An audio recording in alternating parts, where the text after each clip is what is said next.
Hello दोस्तों। तो आज हम स्टार्ट करने वाले हैं हैना अरिहंत का टॉपिक। ओके।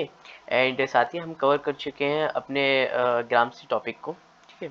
तो बेसिकली हम इनके बैकग्राउंड के बारे में सबसे पहले जानेंगे। किसी फिलोसोफर के बारे में जानने से पहले उसके बैकग्राउंड में जानने के बाद आपको उसकी जो फिलोसॉफिकल जो थॉट्स है ना, वो काफ़ी अच्छी तरीके से समझ में आने लगेंगे। तो बेसिकली हम उनके बैकग्राउंड के बारे में सबसे पहले हम जानते हैं। देखो, हैना अरेंथ है ना, वो जर्मन जीव थे। ठीक है। एंड साथ ही ना, वो यूएस से चली गई थी, जर्मनी से। क्यों? पॉलिटिकल परसिक्यूशन के कारण। ठीक है। क्योंकि उस टाइम पे ना, हिटलर था ना, हिटलर के टाइम पे पॉलिटिकल परसिक्यूशन हो रहा था। किसका? जर्मन जीव का। ठीक है। जो कि नाजी पार्टी का था। ठीक है। एंड साथ ही ना, अरिहंत के इसी वजह से उसकी लाइफ में जो ये सारी चीज़ें हुई थी ना, इसी वजह से ना उन्होंने दो थॉट्स दिए थे, दो आइडियाज़ दिए थे, जिसको बोलते हैं, देखो, प्रोटेक्शन ऑफ सिविल राइट्स का होना बहुत ज़रूरी है। उसके बाद टॉलिटेरियनिज्म का है ना, रिजिम का मतलब एक तरीके से रुकना चाहिए, प्रिवेंट होना चाहिए, प्रिवेंशन होना चाहिए। ठीक है। देखो, ये किससे हो सकता है कि आपका है ना विजिलेंट होना बहुत ज़रूरी है पर्सन का, स्टेट में, तभी ये सारी चीज़ें रुक सकती हैं। टॉलिटेरियन मतलब जो क्या कहते हैं, एक तरीके से समझ सकते हो स्टेट का ही सब कुछ चलना। ठीक है। अपन पिछले टॉपिक में टॉलिटेरिज्म के बारे में काफ़ी पढ़ चुके हैं। टॉलिटेरिज्म मतलब होता है कि ये ना स्टेट द्वारा आपकी सारी चीज़ों पे प्रतिबंध लगा देना, सारी चीज़ें डिसाइड करना, है ना ये। अब देखो, जो इनके आइडियाज़ है ना, अरिहंत के, देखो तो उनकी क्या है, जो आइडिया है ना, वो बहुत कॉम्प्लिकेटिव है। ठीक है। कॉम्प्लिकेटिव इसलिए क्योंकि वो क्या है, अपने लिए लिखती हैं ये सारी चीज़ें। ठीक है ना।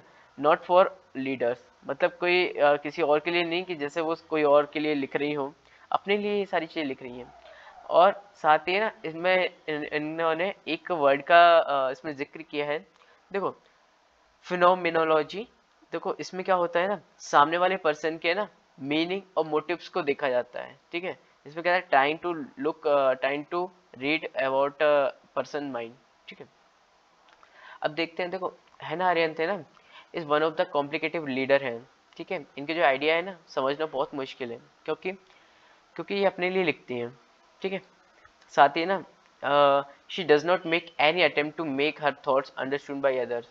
ठीक है। और साथ ही जो ये she has written over range of issues, ये WRITT नहीं है। ठीक है। तो देखो, she tries to make the thoughts of having different background of different thinkers, जैसे एरिस्टोटल हुए, ठीक है, मकियावेली हुए।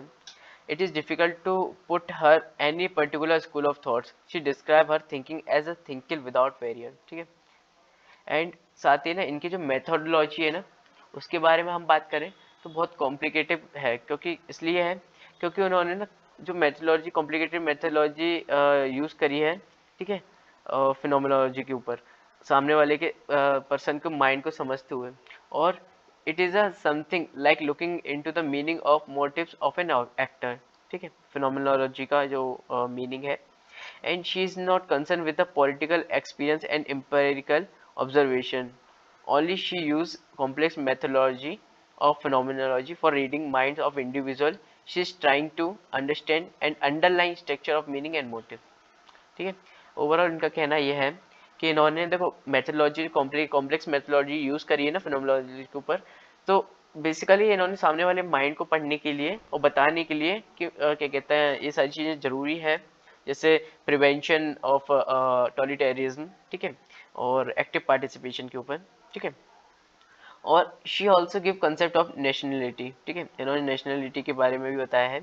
And how meaning of interpretation of ideas existing. ठीक है। She also known as descending the individual intellectual because she disagree. देखो, overall देखो, इनका ये कहना है कि ये ना, ये डिसएग्री थी जो वहाँ पे पॉलिटिकल आइडियाज़ थे ना। ठीक है। और एग्जिस्टिंग पॉलिटिकल जो इंस्टीट्यूशन था, उनके आइडियाज़ थे उससे। क्योंकि शी एस प्रोड्यूस, क्या कहता है, उनके द्वारा जो टॉलिटेरिज्म का जो चल रहा था ना, ठीक है, वहाँ पे सिचुएशन, उसकी वजह से। और उन्होंने क्या है कि मेजर वर्क किया था टॉलिटेरिज्म के ऊपर। ठीक है। She prized American revolution. ठीक है। शी वॉज ए जर्मन ज्यू, जैसा हम जानते हैं। ठीक है। एंड क्या कहते हैं, वो फेस कर रही थी परसिक्यूशन को। ठीक है। जो कि नाजी पार्टी के द्वारा किया जा रहा था जर्मनी में, ठीक है। और इसी वजह से वो यूएसए चली गई थी because of persecution done by the Hitler regime, ठीक है। एंड देखो जो मेजर पॉलिटिकल जो आइडियाज है ना हैना अरेंथ के द्वारा किए गए हैं उसको देख लेते हैं। देखो इनके द्वारा है ना क्या क्या चीज़ें की गई है। देखो इन्होंने सबसे पहले बताया है कि टॉटलिटेरिज्म में ना कैसे रोक सकते हैं। उसके बाद जो पर्सन है वो कैसे पार्टिसिपेट कर सकते हैं सिविल लाइफ में, ठीक है, जो सोसाइटी में चल रहा है। तो she has not provide any compact theory, इन्होंने कोई थ्योरी वगैरह प्रोवाइड नहीं करी है। इनके जो थॉट्स हैं वो हैं जो कि मतलब एक तो स्कैटर मतलब बिखेरना, ठीक है, तो वो बता रहे हैं। And she not difficult to find out that the core ideas of Hannah Arendt, मतलब इतना डिफिकल्ट नहीं है क्योंकि ये जो चीज़ें जो जिस कंडीशन से गुजर रही थी उसी के बारे में इन्होंने बताया है। Resistance to of totalitarianism regime and active participation of civil life remains running theme throughout body of knowledge and because of her suffering at the hand of totalitarianism, ठीक है। ये सारी चीज़ें अपने वो मतलब ऑलरेडी एक्सपीरियंस कर रही थी, इसी बारे में उन्होंने बताया। एंड उनकी जो थ्योरी है ना इसकी वजह से देखो she talk about the freedom liberty civic civil participation and she support active citizenship deliberate democracy, ठीक है। And she has also try to revive the tradition of Aristotle and Machiavelli के ट्रेडिशन को बचाने की कोशिश कर रही थी। एंड साथ ही ना इन्होंने क्या कहते हैं that's why she was have been classified as a thinker of school of civil participation, ठीक है।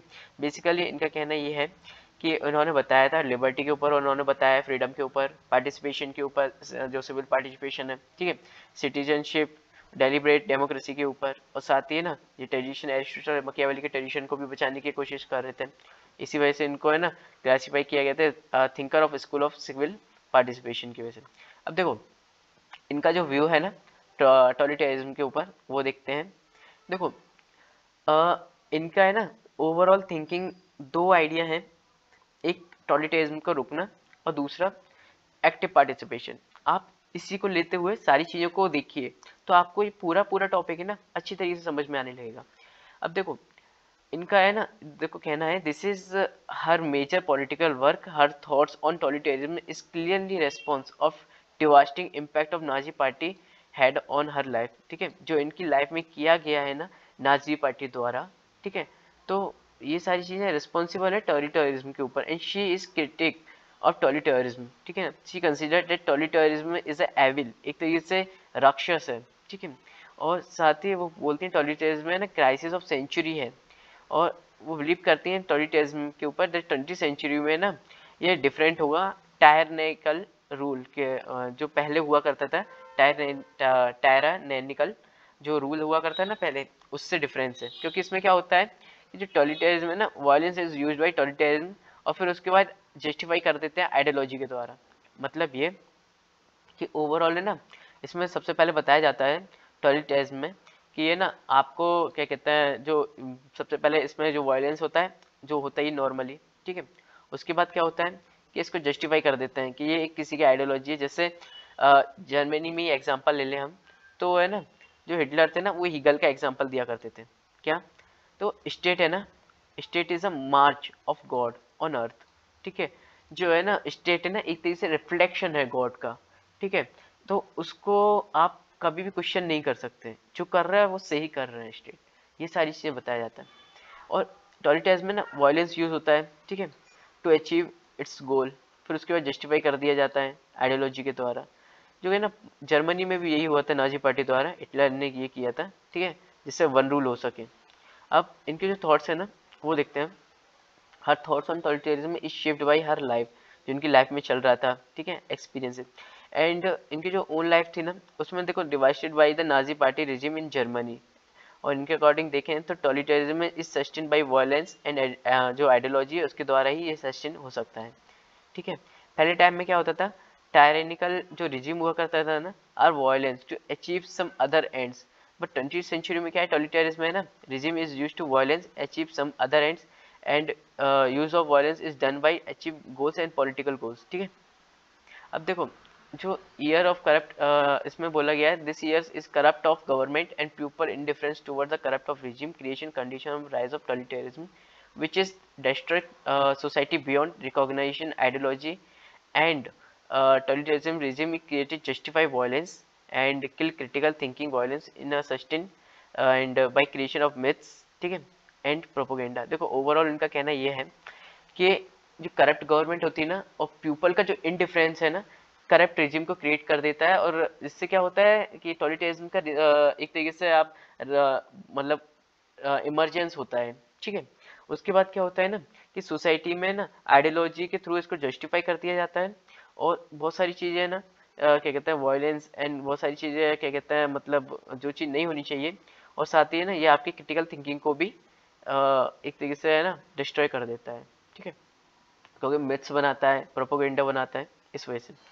अब देखो हिटलर का क्या मानना था, Hitler Germany is used Hegel ideology to justify his action and in totalitarism state everyone was a victim, totalitarism are secret society in broad day life. मतलब ये कि उस टाइम पे क्या हो जाता था, एक तरीके से टॉटलिटेरिज्म सीक्रेट सोसाइटी हुआ करती थी, किसको कब उठा लिया कब क्या कर दिया ये सारी चीज़ें कुछ मालूम नहीं पड़ती थी। और हैना अरेंथ के देखो अकॉर्डिंग देखें ना तो टॉटलिटेरिज्म में डिस्ट्रॉय एनी ऑर्गेनाइज सिस्टम और प्रोटेस्ट डेलिमिटेनाइजिंग इट। देखो उनका मानना ये है ना कि जो उनके द्वारा जो ऑर्गेनाइजेशन प्रोटेस्ट करते हैं तो उनको भी क्या है कि ये है ना डेलीमिट सॉरी डेलीजिमेटाइजिंग कर देते हैं, मतलब एक तरीके से उसको भी आप समझ सकते हो उस पर रोक लगा देना या उसको खत्म कर देना, ठीक है, ये सारी चीजें कर देते हैं, ठीक है। साथ ही जो एक्टिव पार्टिसिपेशन है ना उनको भी है ना कम्प्लीटली डिस्ट्रॉय कर देते हैं, ठीक है, जिससे उनके खिलाफ कोई आवाज नहीं उठा सके। और एक मात्र सॉल्यूशन है इसको रोकने का, क्या कि ये ना जो अफेयर्स है ना सिस्टम जो एक्टिव पार्टिसिपेशन होना चाहिए सिटीजन का जो अफेयर्स ऑफ स्टेट है उसमें, ठीक है। अब देखो इसका रिलीवेंस क्या है, रिलीवेंस देखते हैं। क्या कहते हैं जो हैना अरेंथ है ना उन्होंने ये सारी चीजें बात तो कह दी पर उसका रिलीवेंस क्या है कंटेम्प्रेरी टाइम में। अब देखो अब जो कंटेम्प्रेरी टाइम है ना तो उसमें क्या है कि ये सारी चीज़ें बताई गई है, तो वर्ल्ड बैंक द्वारा भी ये सारी चीज़ें बताया गया है कि ये ना अगर गुड गवर्नेंस चाहिए किसमें स्टेट में तो है ना एक सिटीजनशिप का एक्टिव होना बहुत ज़रूरी है। क्यों? क्योंकि जो पॉलिसीज बनाई जा रही है ना तो वो सारी चीज़ें ना देखना ज़रूरी है, नहीं तो टॉटलिटेरिज्म का ना और गुड गवर्नेंस होगा नहीं बैड गवर्नेंस होगा, ऊपर से टॉटलिटेरिज्म में आ जाएगा, तो ये सारी चीज़ें होना जरूरी है। तो पार्टिसिपेशन इन सिविल लाइफ, ठीक है, और वर्ल्ड बैंक द्वारा भी ये बताया गया है, ठीक है, गुड गवर्नेंस के बारे में। और even World Bank is aspect of bad governance has talked about an unengaged civil society in public affairs, and World Bank has stated that participation of civil society in public affairs is most important aspect for good governance. Okay, in fact अगर हम open और alignment policy के बारे में बात करें this is making hallmark, मतलब state के गुड गवर्नेंस का हॉलमार्क क्या कहता है बना सकती है। एंड साथ ही देखो हैना आर्यन वॉज इंडीड करेक्ट, मतलब एक तरीके से वो करेक्ट है ये सारी चीज़ों में जो इन्होंने बताया, that she says that lack of participation by people in public life lead to emergence of totalitarianism, ठीक है। तो ये सारी चीज़ें उन्होंने बताया और होप्स कि आपको ये सारी चीज़ समझ में आई होगी। और आज की वीडियो में हम बस इतना ही टॉपिक कवर कर रहे हैं, ठीक है। लेफ्ट टॉपिक हम नेक्स्ट वीडियो में कवर करेंगे, तो मिलते हैं गाइस नेक्स्ट वीडियो में नेक्स्ट टॉपिक के साथ। Thank you so much.